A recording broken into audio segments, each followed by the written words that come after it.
Hello friends, welcome to my channel.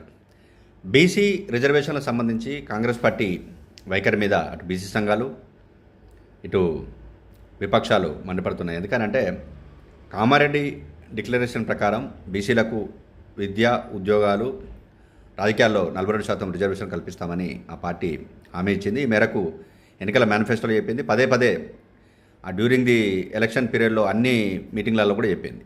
దీనికి సంబంధించి అధికారులకు వచ్చిన తర్వాత కొంత ప్రక్రియ చేసిన తర్వాత ఏంటంటే అసెంబ్లీలో బిల్లు పెట్టింది. ఆ బిల్లును అన్ని పార్టీలు ఏకగ్రీవంగా ఆమోదించినాయి. ఆ తర్వాత ఆ బిల్లు రాష్ట్రపతి ఆమోదం కోసం పంపితే అది 50% సుప్రీంకోర్టు గతంలో తీర్పులకు భిన్నంగా 50% సీలింగ్ దాటింది కాబట్టి అది పెండింగ్లో ఉంది.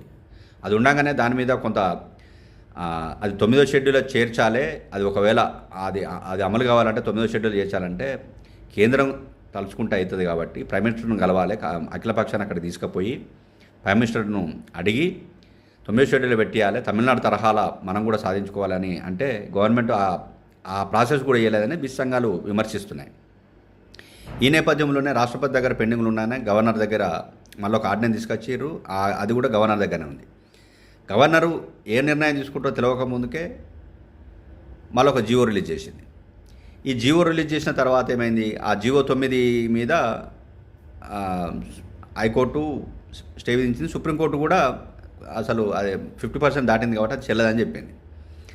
ఇట్లా గవర్నమెంట్ కావాలనే మొదటి నుంచి అనుమానాస్పదంగా వివరిస్తున్నదా ఈ బీసీ రిజర్వేషన్ల విషయంలో అనే ఒక అనుమానాన్ని వాళ్ళు బీసీ సంఘాలు కూడా అంటే ఒక శాస్త్రీయ పద్ధతి లేకుండా కోర్టులకు సరైన గణాంకాలు ఇవ్వకుండా ఇట్లా చేస్తున్నారని వాళ్ళు ఆరోపిస్తున్నారు. తాజాగా బీసీ కమిషన్ కూడా ఈ ఎన్నికల్లో బీసీ రిజర్వేషన్ నిర్ధారించడంలో ఎన్నికల్లో పొరపాట్ల కారణంగా బీసీ రిజర్వేషన్ గతంలో కంటే తగ్గినాయి కాబట్టి ఈ పంచాయతీ ఎన్నికలు నిలిపివేయాలని కోరింది.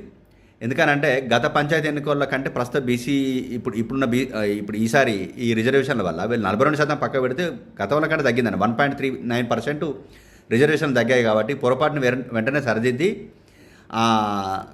ఎన్నికలు జరపాలని, లేకుంటే బీసీలకు తీవ్ర అన్యాయం జరుగుతుంది బీసీ కమిషన్ కూడా అన్నది.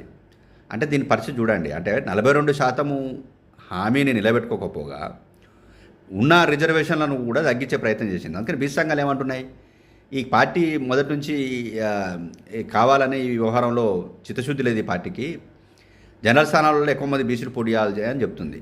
అంటే కాంగ్రెస్ పార్టీ ఇచ్చిన హామీలు ఏవి కూడా సంపూర్ణంగా అమలు చేయకుండా ఇట్లా వివరించడం అనేదాన్ని బీసీ సంఘాలు చాలా తీవ్రంగా తప్పుపడుతున్నాయి. Thank you.